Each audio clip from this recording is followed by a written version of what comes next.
Comment déposer sur Interactive Brokers?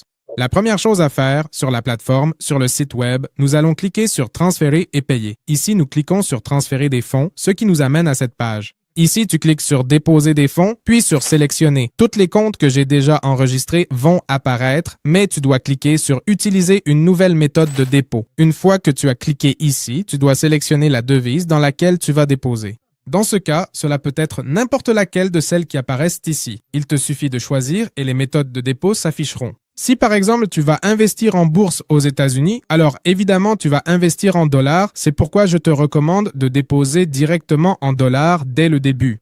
Pourquoi est-ce que je te dis cela? Parce qu'il se peut, par exemple, que tu veuilles déposer dans une autre devise, comme des dollars australiens, mais ce qui va se passer ensuite, c'est que cette devise sera convertie en dollars américains, et de cette façon, tu devras effectuer cette conversion et on te facturera des frais de conversion. C'est pourquoi il est plus recommandé de déposer directement en dollars américains afin de pouvoir utiliser cette devise directement au moment d'investir. Mais si, par exemple, tu vas investir dans une autre bourse qui est, par exemple, en euros, alors tu peux déposer directement en euros et tu n'auras aucun problème. Maintenant, si, par exemple, je choisis les euros, tu vois que les méthodes de dépôt changent complètement. Au final, ce qui sera toujours le plus utile, c'est ce système de virement bancaire, quelle que soit la devise dans laquelle tu vas déposer. Et ensuite, via Wise. Mais en réalité, Wise ne me plaît pas parce que, par exemple, je l'ai ici et ce qui va se passer, c'est qu'avec Wise, il est très facile de déposer. En fait, pratiquement toutes les devises qui sont ici permettent de déposer via Wise. Mais ce qui se passe, c'est que pour pouvoir déposer, tu dois d'abord ajouter de l'argent sur Wise selon la devise que tu veux ajouter. Par exemple, toutes celles qui apparaissent ici, tu les ajoutes et ensuite tu peux effectuer le paiement. Mais c'est pratiquement la même chose que de déposer directement sur Interactive Brokers. Autrement dit, je ne recommande de déposer via Wise que lorsque tu as déjà un solde disponible sur Wise. Mais si tu dois déposer puis ensuite l'envoyer à Interactive Brokers, cela revient beaucoup plus cher parce que la conversion doit se faire dès le départ sur la plateforme de Wise, donc je ne trouve pas que ce soit la meilleure option. Mais bon, une fois que tu as choisi dans quelle devise tu vas déposer, dans ce cas, la grande majorité va sûrement choisir le dollar américain, ce que nous allons faire, c'est utiliser les plateformes que nous avons pour pouvoir déposer.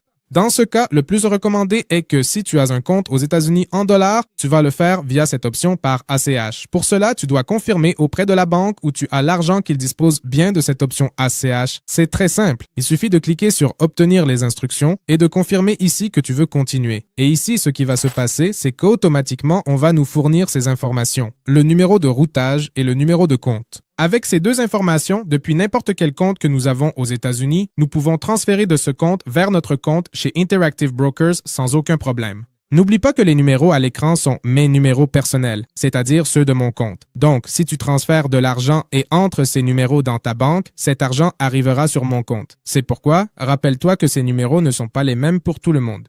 Tu dois te connecter à ton compte Interactive Brokers, cliquer directement sur Déposer et là, regarde bien les numéros qui apparaissent ici, copie-les et saisis-les dans ta banque pour effectuer le dépôt directement sur ton compte. C'est quelque chose de très important. Maintenant, revenons à une autre façon de déposer. Nous allons de nouveau dans Transférer et payer, ici sur Transférer des fonds, et encore une fois, la même page va s'afficher ici. Nous allons sélectionner Déposer des fonds, puis à nouveau utiliser une nouvelle méthode de dépôt. Et l'autre façon que nous avons de déposer, c'est dans le cas où tu voudrais déposer, par exemple, en dollars, mais que ton compte n'est pas en dollars, mais dans une autre devise. Pour cela, nous avons cette option qui s'appelle Virement bancaire. Et pour cela, nous allons cliquer ici où il est écrit « Obtenir des instructions » et ce sera un peu différent. Pourquoi? Parce que dans ce cas, nous devons indiquer depuis quelle banque nous envoyons l'argent, puis le numéro de compte. Ensuite, si nous voulons ajouter un nom d'utilisateur à ce compte pour l'enregistrer et toujours savoir que ce sera le compte avec lequel nous effectuerons le virement.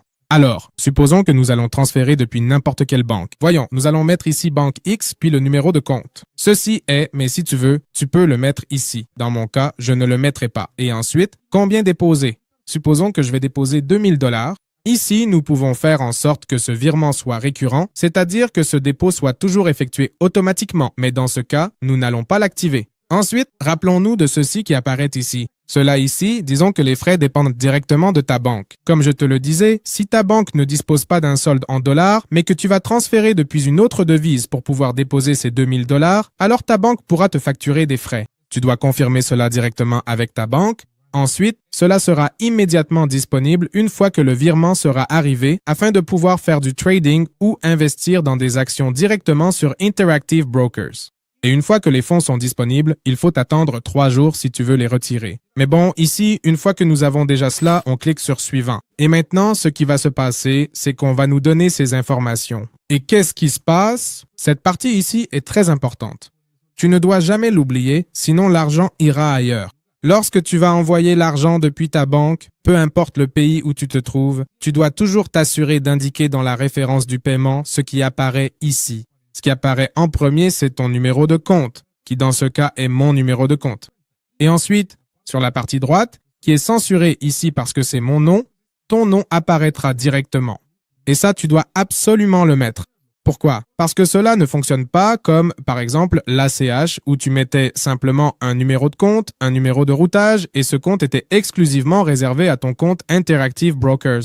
Non, ce qui se passe ici, c'est que tu dois t'assurer que cela arrive avec cette référence afin que, lorsque le paiement parvienne à Interactive Brokers, ils sachent que cet argent est destiné à un compte aux États-Unis. Plus précisément, à ton compte en particulier, celui qui apparaît ici. Ensuite, une fois que nous avons ces informations et que nous pouvons mettre la référence de paiement au moment d'envoyer l'argent, alors nous saisissons tous les autres renseignements. Donc, ici, nous allons effectuer le virement au nom d'Interactive Brokers avec cette adresse qui apparaît ici aux États-Unis. Voici le numéro de compte bancaire et voici le numéro de routage au cas où tu en aurais besoin.